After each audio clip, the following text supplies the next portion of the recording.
নমস্কার, আমি অন্না সাহা। আজকে আমার নিবেদন কবি সুকুমার রায়ের গন্ধবিচার। সিংহাসনে বসলো রাজা, বাজলো কাসর ঘণ্টা, ছটফটিয়ে উঠল কেঁপে মন্ত্রী বুড়োর মনটা। বললে রাজা, মন্ত্রী তোমার জামায় কেন গন্ধ? মন্ত্রী বলে, এসেসিসি, গন্ধ তো নয় মন্দ। রাজা বলেন, মন্দ ভালো দেখুক সুখে বদ্যি।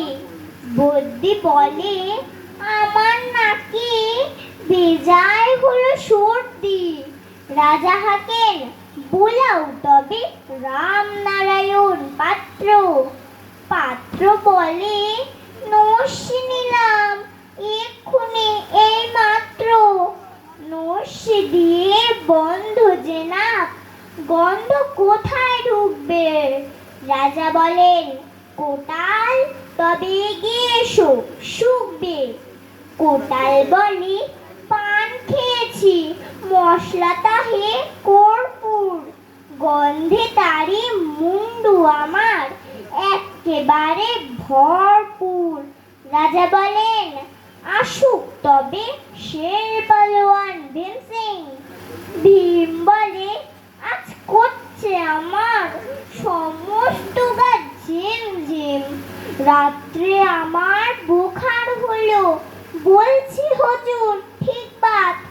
বলি শুলো রাজসভাতে, চক্ষু বুঝে চিৎপাত।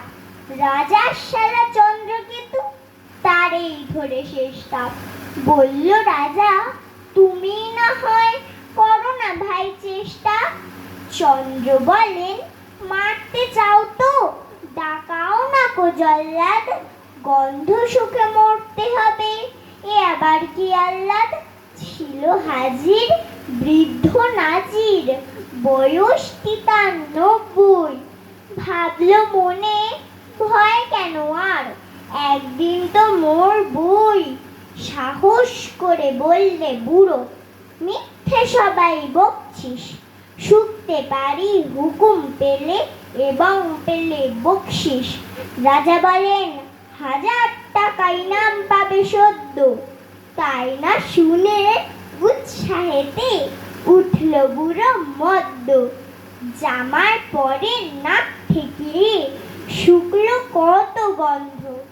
রইল অটল দেখল লোকে, বিস্ময়ে বাক বন্ধ। রাজ্যে হলো জয় জয়কার, বাজলো কাসর ঢক্কা। বাপরে কি তেজ বুড়োর হাড়ে, পায় না সে যে অক্কা। নমস্কার।